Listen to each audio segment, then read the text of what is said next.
Chers amis, nous sommes à nouveau ensemble pour que je vous présente un autre de mes ouvrages, Le dévoilement final, avec comme sous-titre « Le Dieu qui se révèle en se cachant ». Le dévoilement final. Alors, je vous aimerais vous dire un petit peu ce qu'il y a derrière ce livre, ce qui m'a poussé à écrire ce livre. On observe dans la nature, dans la conscience humaine, dans l'histoire humaine aussi, on découvre des choses sublimes et en même temps des choses horribles qui se passent dans nos têtes, qui se passent dans la nature, qui se passent dans l'histoire humaine. On découvre dans les œuvres d'art, dans l'histoire humaine, des œuvres d'art magnifiques, sous toutes les latitudes. Et en même temps, on découvre bien des guerres, bien des passions à l'intérieur de la nature humaine, mais aussi des pensées, des idées sublimes aussi. On découvre dans la nature l'horrible, la cruauté en même temps, des choses qui nous émerveillent, comme un beau coucher de soleil, comme une belle rose, des fruits, etc. Alors on a le sentiment, je pense que vous en conviendrez avec moi, qu'il y a une sorte de conflit à l'intérieur de l'homme, dans la nature et dans l'histoire humaine. Un conflit. Et à travers ce livre, je montre comment ce conflit n'est pas seulement tenu à notre terre, mais il est cosmique. C'est un conflit cosmique. Il y a une gigantesque guerre, un conflit, une controverse dans cet univers. Quelque chose qui se joue. Il n'est pas difficile d'observer qu'il y a le mal quelque part, il y a le bien de l'autre. Comme s'il y avait en fait deux forces, deux principes, ou voire deux armées, qui étaient en guerre l'un contre l'autre, ou l'une contre l'autre. Et ce qui voudrait donc dire que vous et moi, nous serions en fait des êtres convoités. Nous serions en fait des êtres désirés par ces deux chefs de camp, que j'appellerais d'un côté le principe du bien, incarné par le Christ, et l'autre principe du mal, incarné par un accusateur et surtout un séducteur, qu'on appelle le Satan. Et donc, vous et moi, nous sommes confrontés par l'une ou l'autre, convoités par l'une ou l'autre de ces deux forces. Et tantôt nous cédons à l'une et tantôt nous cédons à l'autre. C'est notre liberté qui est l'arbitre, le juge dans cette affaire. Seulement, le problème, c'est que nous ne les voyons pas ouvertement, d'où le titre du livre Dévoilement et ensuite Dévoilement final.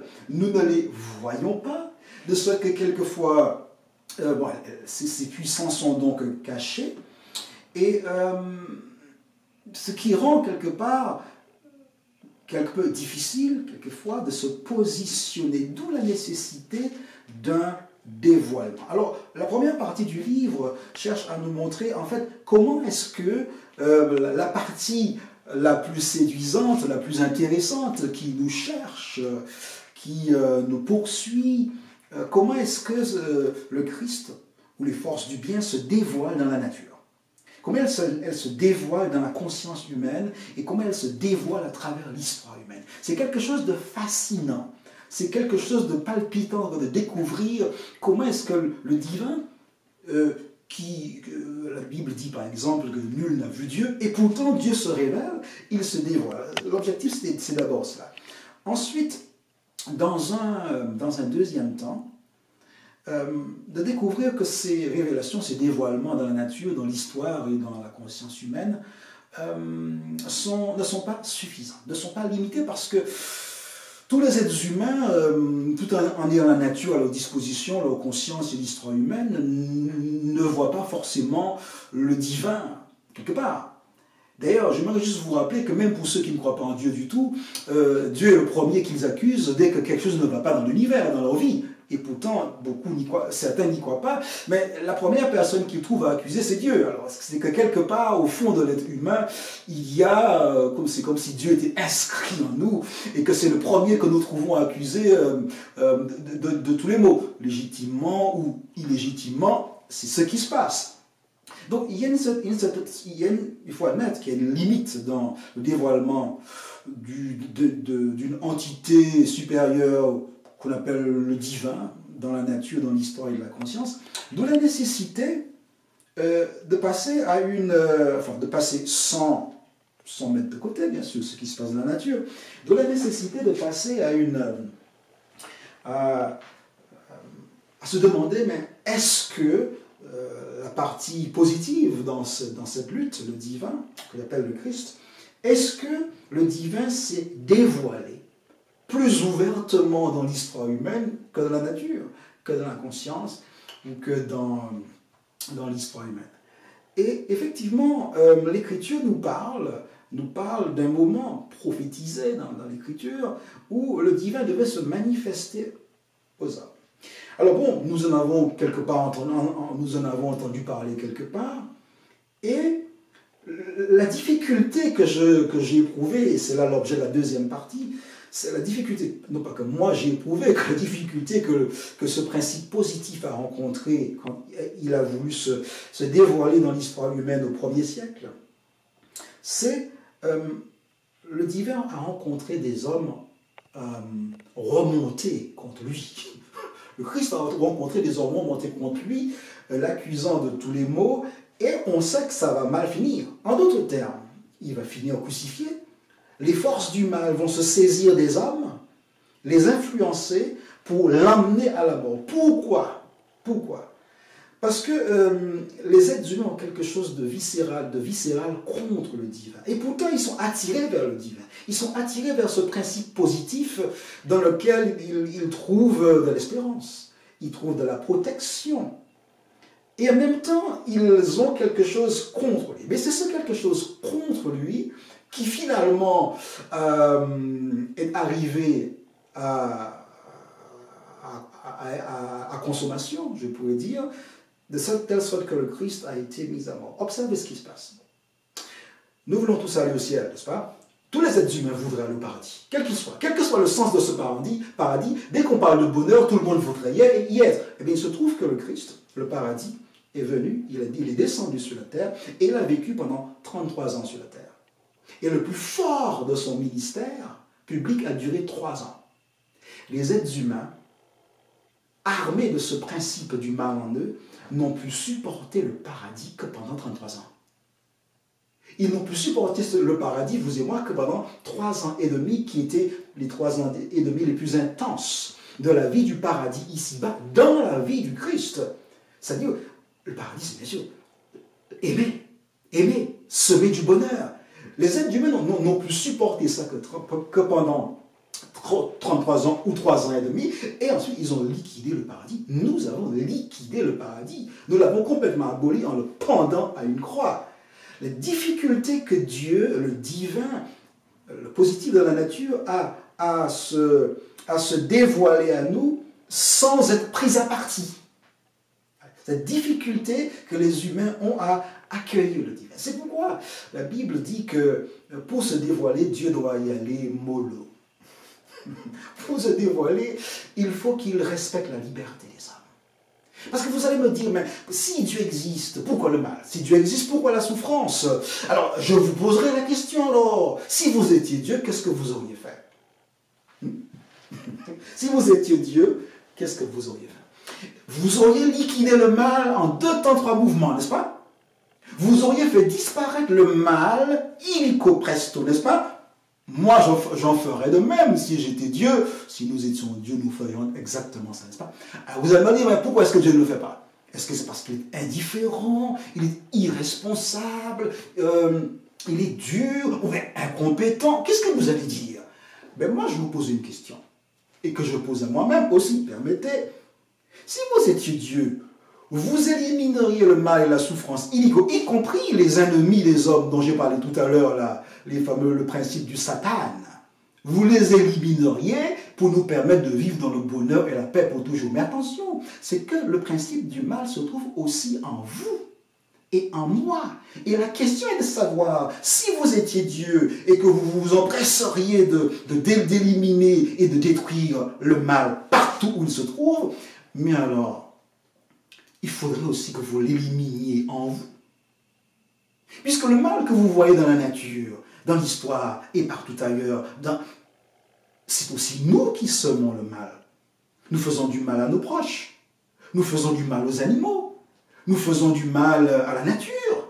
Nous faisons du mal même à ceux que nous aimons. Alors, si vous étiez Dieu et ou si vous vouliez donner des conseils à Dieu, vous lui demanderiez donc d'enlever le mal de votre cœur et de mon cœur. La question qui se pose est la suivante. Est-ce que vous êtes prêt à ce que Dieu intervienne dans votre vie et dans votre cœur pour y enlever le mal? Qu'est-ce que vous dites de cette question? Hein? Pourquoi s'en prendre à quelqu'un que nous connaissons si mal? Pourquoi vouloir donner des leçons alors que finalement, si moi et vous nous étions à la place de Dieu, nous serions obligés d'enlever le mal du cœur des créatures. Et c'est ce que le divin a cherché à faire en se manifestant aux hommes dans la personne du Christ. Mais ils l'ont liquidé. Mais à travers sa mort, le Christ a démontré cet amour qui est la vie du ciel en fait. Il l'a démontré de telle manière que depuis 2000 ans, il y a des milliards de personnes qui ont suivi ce Christ crucifié, aimant les hommes en pure perte. Parce qu'en fait, pour changer un cœur, Dieu a compris le truc. Hein? Il a compris le truc. Il a compris que ce n'est pas en venant avec violence que ça va se faire. Il a compris que s'il vient avec violence, s'il se dévoile comme ça, vous voyez, le dévoilement final, le Dieu qui se révèle en se cachant, c'est le sous-titre. Il a compris que s'il devait venir se révéler et casser la baraque, forcer les hommes à détruire le mal, il sait qu'il serait mal compris. Par conséquent, il va venir recouvert d'humanité. Homme, Dieu, homme. Et ainsi chercher à montrer aux hommes qui il est pour enlever la méfiance que nous avons à son égard. D'où la venue de Dieu en homme, Jésus-Christ, il y a 2000 ans. Et ainsi en mourant, et vu la manière dont il a vécu sur cette terre, c'est ainsi qu'il a cherché à apprivoiser les êtres humains, à allumer l'amour en eux, à enlever la méfiance pour la remplacer par la confiance. Voyez-vous cela? En allumant leur raison, leur cœur, leur âme et les exciter à la vie. Oui, mais il se trouve que le Christ a dit, il est parti, il a dit qu'il reviendrait. Parce que quand l'amour a commencé quelque chose, il aime bien poursuivre et terminer. D'où le titre du livre, l'adjectif, le dévoilement final. Selon l'Écriture, nous sommes arrivés à la fin de l'histoire. Tous les philosophes le disent au XIXe siècle. Hegel, Nietzsche, Marx et d'autres, la fin de l'histoire. Et on le sent bien que nous sommes arrivés à nos limites avec la question du réchauffement climatique, la sécurité partout. On est arrivé à nos limites. On ne sait plus où donner de la tête dans ce monde. Mais l'Écriture, le Christ lui-même avait prévu une telle époque qu'il appelle la fin de l'histoire. Et à la fin de l'histoire, les forces du bien et du mal doivent nécessairement se dévoiler. Ça veut donc dire que nous allons voir le Satan et son armée comme nous ne les avons jamais vus à travers l'histoire. Nous les verrons parce que comme ils savent que le Christ va revenir pour mettre un terme à l'histoire et relancer une nouvelle histoire, eh bien, ils voudraient lui voler la priorité, ces forces du mal. Et ils vont se manifester bientôt, à travers la bataille d'Armageddon. Ils vont se manifester. Et ils vont vouloir donc griller la priorité du Christ pour faire croire aux hommes qu'ils sont le Christ. Donc, les forces des ténèbres vont se manifester. Ils sont obligés de le faire. La dernière bataille avant la fin. Mais en fait, le Christ viendra. Et il se dévoilera. Il se dévoilera. Et la question qui se pose aujourd'hui, c'est quel rôle nous avons à jouer ici? En fait, nous avons à choisir notre camp. Le Christ vient pour mettre un terme au mal. Qu'est-ce que vous en dites? À la souffrance. Il vient mettre un terme à la souffrance, au mal. Il vient mettre un terme à ça. Mais l'adversaire, le Satan, cherche à faire durer le mal. Faire en sorte qu'il soit indestructible et que nous vivrions dans la souffrance pour l'éternité. Le Christ vient mettre un terme au mal. N'est-ce pas ce que nous voulons? N'est-ce pas ce que nous désirons? Mais il peut nous emmener avec lui. Il ne va pour pouvoir reconstruire cette terre après que si nous avons la pensée du ciel, si nous avons la mentalité de Dieu, si nous avons les réflexes du ciel, si nous avons les instincts de la vie du Christ, et c'est ça qu'il cherche à tisser à l'intérieur de vous, à l'intérieur de moi, le dévoilement de Dieu en nous, pour que le dévoilement physique de Dieu puisse se faire quand ça va se produire bientôt. Moi, je crois vraiment que ça va se faire. L'ensemble des éléments que l'Écriture nous donne nous permettent de croire que c'est quelque chose qui va se faire. En tout cas, l'histoire de l'humanité doit pouvoir se terminer d'une manière extraordinaire. En tout cas, je vous souhaite, à travers la lecture de ce livre, je vous souhaite de rencontrer, donc, de traverser ces 3 parties. Chaque partie se terminant par, parce que c'est un livre d'études, hein. C'est un livre d'études sublime, c'est un livre d'études qui vous tient en haleine. Chaque partie se termine par l'histoire d'un homme. La première partie se termine par l'histoire de Moïse, comment Dieu s'est dévoilé dans l'histoire de Moïse, pour illustrer la première partie. La deuxième partie se termine par l'histoire de Joseph, comment Dieu s'est dévoilé à travers ce Joseph, l'homme qui pleure. Et comment, en dernière partie, la finale, comment il s'est dévoilé à travers l'histoire de Job, l'homme qui souffre, mais comment il soupira à voir Dieu. Et il a dit à la fin de sa vie, enfin à la fin de son épreuve, il a dit, mes oreilles avaient entendu parler de toi, mais maintenant mon œil te voit. Eh bien, c'est ce que je vous souhaite à travers cet ouvrage. Bonne lecture.